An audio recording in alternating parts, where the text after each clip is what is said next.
Hi hello guys, welcome back to my channel. और आज मैं आपके लिए लेके आई हूँ एक बहुत ही हेल्पफुल वीडियो, जिस वीडियो में मैं आपको बताने वाली हूँ पैराग्राफ राइटिंग एक्चुअली होता क्या है, पैराग्राफ राइटिंग के टिप्स क्या है, ट्रिक्स क्या है, और पैराग्राफ राइटिंग एक्चुअली में आपको कैसे करना है विद एग्जाम्पल मैं आपको समझाने वाली हूँ। अगर आप ये वीडियो पूरा देखते हो तो आपको पैराग्राफ राइटिंग में आउट ऑफ मार्क्स मिलने वाले हैं। पैराग्राफ राइटिंग एक क्वेश्चन सभी को पूछा जाता है, एक टॉपिक दिया जाता है, उसके ऊपर आपको पैराग्राफ लिखना होता है। तो ये वीडियो एंड तक देखिएगा, आपको बहुत ज्यादा हेल्पफुल होने वाला है। तो जल्दी से वीडियो को शुरू करते हैं। Before starting our video, do like, share and subscribe to my channel. Paragraph writing actually में होता क्या है? तो बेसिकली पैराग्राफ राइटिंग मतलब आपको एक टॉपिक दिया जाता है, उस टॉपिक के अनुसार आपको वो टॉपिक पे एक 50 to 100 वर्ड्स में डिस्क्रिप्शन लिखना होता है। तो टॉपिक कोई भी हो सकता है। सपोज फॉर एग्जांपल टॉपिक आपको दिया है माय फैमिली, या आपको टॉपिक दिया है honesty is the best policy, global warming, pollution, using of mobile, why we need a technology.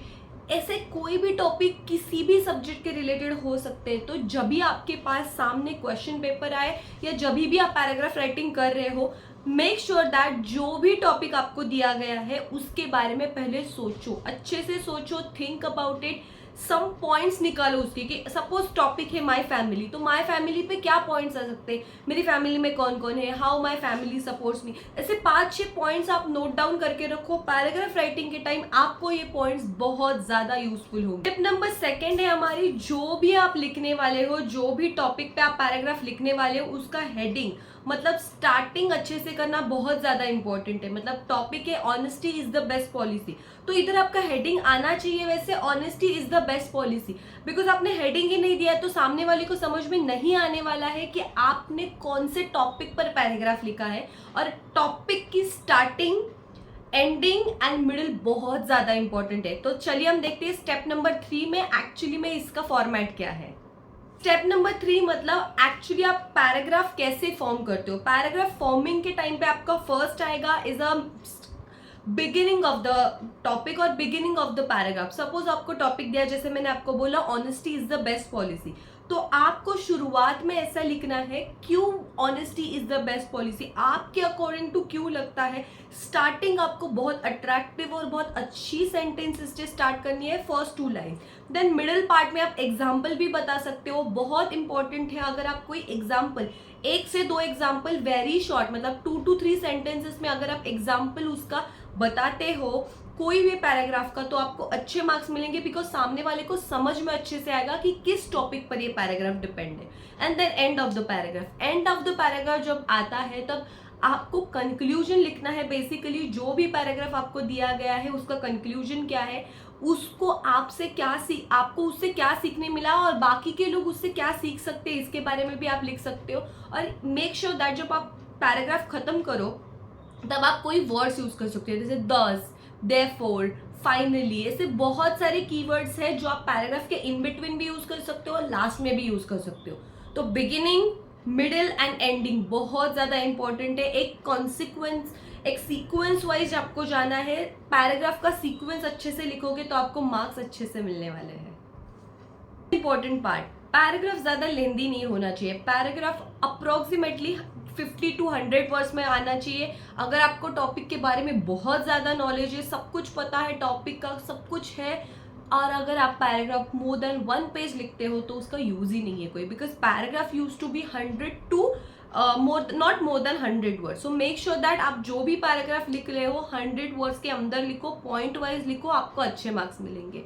तो अभी ये जो मैंने पॉइंट्स बताए आपको, ये पॉइंट्स हम एक एग्जाम्पल के थ्रू समझ लेंगे तो आपको एक डिटेल आइडिया आएगी पैराग्राफ राइटिंग एक्चुअली में क्या होता है। आज हम देखने वाले हैं global warming related paragraph writing. अगर आपको कहीं भी पैराग्राफ राइटिंग यूज करना है या रेफर करना है तो आप ये एग्जाम्पल रेफर कर सकते हो। डिस्क्रिप्शन बॉक्स में इसके नोट्स आपको मिल जाएंगे। तो चलिए शुरू करते हैं एग्जाम्पल। तो पैराग्राफ राइटिंग में सबसे इंपॉर्टेंट, जैसे मैंने आपको बताया, आपको हेडिंग जो है वो बोल्ड लेटर्स में लिखना है, अच्छे से लिखना है, क्योंकि आपको हेडिंग के अनुसार ही पता चलेगा या सामने वाले को पता चलेगा कि आपने पैराग्राफ लिखा किसके बारे में है। तो बिगिनिंग ऑफ द पैराग्राफ में मैंने लिखा है ग्लोबल वार्मिंग एक्चुअली किसकी वजह से होता है, ग्लोबल वार्मिंग हमें कैसे कंट्रोल करना है, ग्लोबल वार्मिंग के एग्जाम्पल क्या है वो भी मैंने बताया। तो चलिए शुरू करते हैं। The earth is burning and we are the reason behind it. The average temperature on the earth has increased by 1.5% degrees Celsius since the last decade. In some part in the world, the effect is negligible, while in others the effect is significant.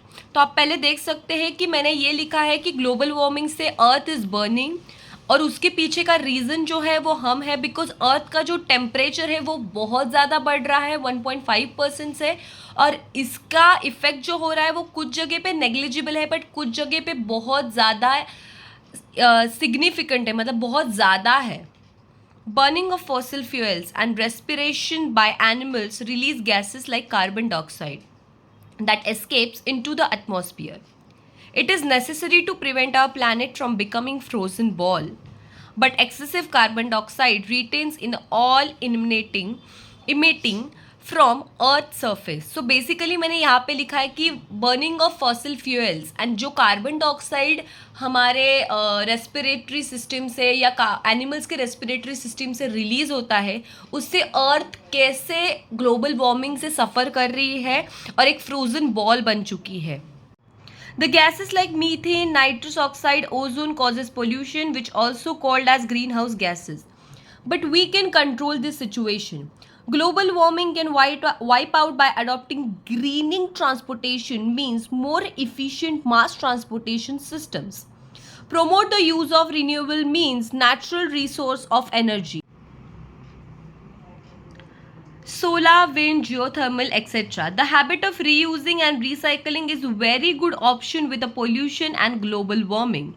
Finally, we can create awareness among the common public about the solution of global warming.